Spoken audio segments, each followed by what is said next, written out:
RMC, Apolline Matin. Apolline de Malherbe. Il est 7h41 sur RMC. L'invité du jour. Bonjour Sabrina Agresti-Roubache, merci d'être dans ce studio. Vous êtes secrétaire d'État chargée de la ville, vous êtes aussi un peu la secrétaire d'État chargée de Marseille. Du Marseille en grand. Hein, du Marseille en grand, c'est même dans vos attributions. Je l'ai dans mes décrets d'attribution. Et vous écoutiez l'auditeur tout à l'heure avec Charles, ça vous a fait sourire, j'avoue. Légèrement sourire. Vu que la dernière fois on a perdu 4-0. Voilà, c'est la revanche de Marseillaise. Voilà, un petit chat. Allez. Allez, chef de bon matin, comme ça. Sabrina Agresti-Roubache, les émeutes, ça traîne quand même, non? C'était avant l'été et on a l'impression qu'il n'y a toujours pas de réponse politique. Est-ce que vous jouez la montre? Est-ce que Emmanuel Macron se dit, bon, allez, c'est bon, les gens vont passer à autre chose, j'aurais pas à m'en soucier? Non, pas du tout. Non. Alors, pas du tout, puisque plusieurs choses. On a décalé le CIV. Et le Conseil interministériel des villes. Ce soir, on a un CNR qui est le Conseil national de la refondation qui tient à cœur au président de la République à juste titre. Et il a raison. Plusieurs choses. Je vous écoutais dire, dans la ville, tout va mal. Non, dans la ville, il y a des problèmes, mais tout ne va pas mal. Quand vous regardez les chiffres sur les émeutes, seulement un tiers des villes qui ont des quartiers prioritaires de la ville, dont je m'occupe, ont été touchés par les émeutes. Donc ça veut dire que le problème est beaucoup plus large au niveau de la jeunesse que ce qu'on imagine. Et moi, j'ai toujours été partisane de la concertation, la discussion avec les élus locaux, avec les associations. Mais il y a encore des coins qui n'ont pas été, qui portent les stigmates de ces émeutes. Et si rien n'est fait, ça peut recommencer demain. Non, alors, pas rien n'est fait. Nous avons fait, et j'étais encore députée quand on l'a voté, le projet de loi reconstruction. On permet aux élus locaux de pouvoir déroger à la commande publique pour qu'on puisse reconstruire vite, pour qu'on puisse justement déroger aussi au code. Ne pas être obligé d'attendre que le processus... Au dépôt de permis, par exemple, ça les élus l'ont salué, au dépôt de permis, on peut commencer les travaux. Donc c'est pas vrai de dire tout est resté au point mort. Et on a utilisé toutes ces semaines-là, tous ces mois-là pour se concerter. Moi, j'ai rencontré, par exemple, dès que j'ai été nommée, dès le lundi, j'ai été nommée le vendredi, le lundi, j'avais déjà le Conseil national des villes et banlieues, tous les élus locaux, les associations, les préfets, les sous-préfets, les préfets. Vous bossez avec eux? Je bosse main dans la main. Et quand on n'est pas d'accord, je vous le disais juste avant à l'antenne, on se le dit les yeux dans les yeux. Mais par contre, quand on se dit quelque chose dans mon bureau, où on tombe d'accord sur une mesure, par exemple, les mesures qu'on leur a données, un premier draft de mesures qui viennent en fait des concertations. Comme quoi, par exemple? Par exemple, la généralisation des cités éducatives. Les cités éducatives, c'est quoi? C'est financé sur les budgets prioritaires, donc sur le budget de la ville, pardon, et l'éducation nationale. Et qu'est-ce qu'on a dit? Je suis allée voir Christophe Béchu, l'un de mes ministres de tutelle, et grâce au fonds vert, donc grâce à l'argent, les fameux 7 milliards de la transition écologique, je vais pouvoir généraliser les cités éducatives. Nous en avons 200. Et c'est le dispositif dont les élus locaux vous parlent le plus en vous disant... Je veux encore une cité éducative parce que ça marche bien. Et en gros, on met l'éducation nationale pour fédérer tous ceux qui ont envie de travailler autour de nos enfants et de l'éducation.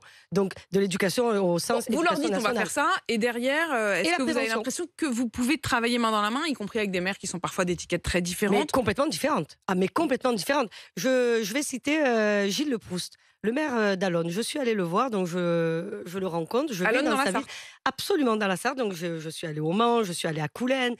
Je me balade de partout en France. Et je fais quoi avec Gilles Le Proust? Il me dit, le sport, pour moi, c'est important, il faut faire une cité sportive. Je dis, tu as raison, on ne va pas faire une cité, mais on va mettre plus de budget sport du droit commun, parce que le droit commun, c'est le régalien, c'est-à-dire la sécurité, l'éducation nationale, la justice, la culture, le sport.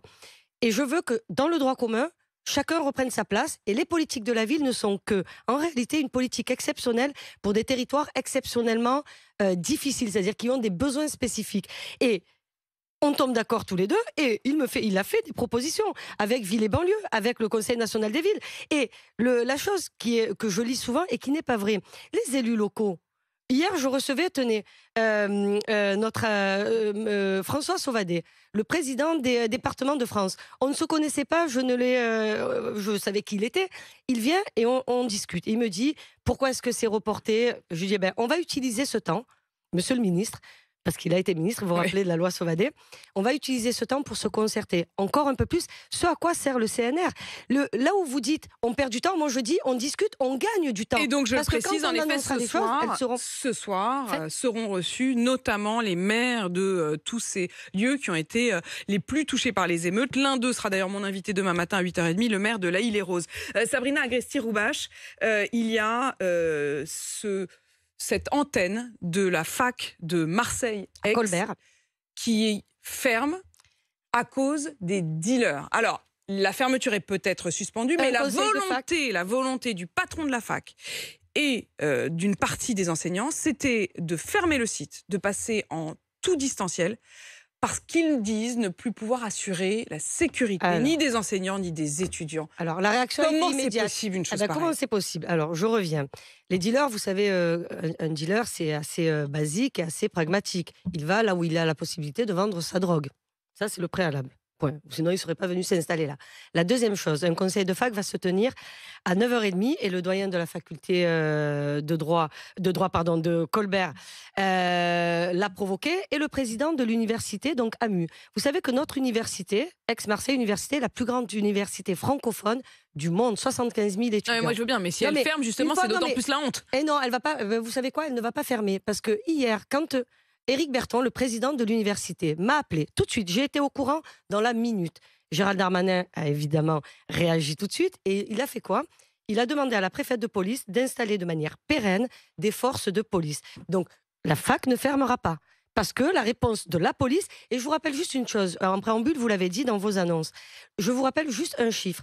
Le budget du ministère de l'Intérieur a été augmenté de 22%. C'est 14 milliards. Donc on ne peut pas dire qu'on fait, c'est-à-dire que, est-ce que vous me dites, est-ce que c'est toujours suffisant ? Donc Sabrina Agresti-Roubache, les dealers n'ont pas gagné. Il y aura des policiers devant la porte de la fac de manière pérenne. Mais pérenne combien de temps ? Pérenne, ça veut dire tout le temps. Autant que la ville et autant que cette faculté et que cet endroit-là, juste pour rappeler, pour ceux qui ne connaissent pas Marseille, c'est le centre-ville. C'est une faculté en centre-ville. Donc, autant... C'est dans le premier arrondissement, c'est votre circonscription. Exactement, et autant qu'on en aura besoin. Et donc, s'il faut un policier devant chaque porte de fac, il y aura un policier devant chaque porte de fac. Il y aura un policier, et je rappelle juste un chiffre. Dans le Marseille en grand, puisque vous parliez du Marseille en grand, que je porte maintenant... politiquement, et c'est dans mon ministère. C'est moi qui dois instruire ce dossier. Je rappelle juste 3 chiffres comme ça. 400 policiers en plus dans le cadre du Marseille en grand, affectés à Marseille de manière pérenne. 3 compagnies de CRS. Enfin, on ne peut pas dire non plus que Marseille a été laissé de côté. Au contraire, puisque les autres communes, les élus, puisque je les vois tout le temps maintenant, me disent, nous aussi, on veut notre Allonne en grand, on veut notre Le Mans en grand. Enfin, et tant mieux, parce que ça veut dire que c'est un dispositif qui leur parle. Et quand on met des moyens, on voit les résultats.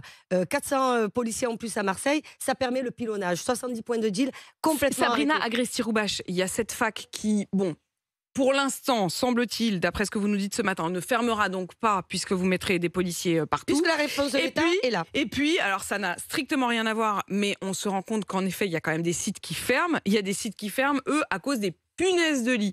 On se retrouve avec des collèges, un collège à Marseille notamment, qui ferme temporairement le temps qu'il faudra. Il y a un amphithéâtre de l'université d'Aix-Marseille qui a également été évacué hier.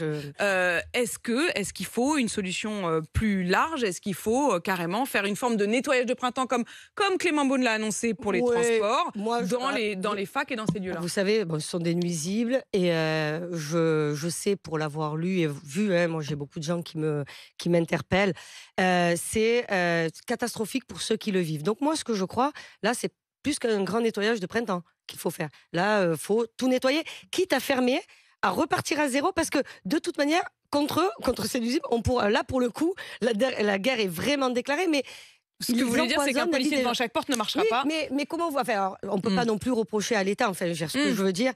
Mais est-ce qu'il faut un service public de la dératisation, de la désinfectisation ? Je ne sais pas s'il faut un service public. Ce que je sais, c'est que c'est un problème public. Donc c'est un problème d'État. Et ça, je n'ai pas de mal à l'assumer parce que c'est exactement comment je perçois moi mon job, mon job de ministre. Il y a un problème, on répond et surtout on se pose, on parle et on n'hésite pas à se dire la vérité. Oui, il faut fermer des sites pour pouvoir les désinfecter.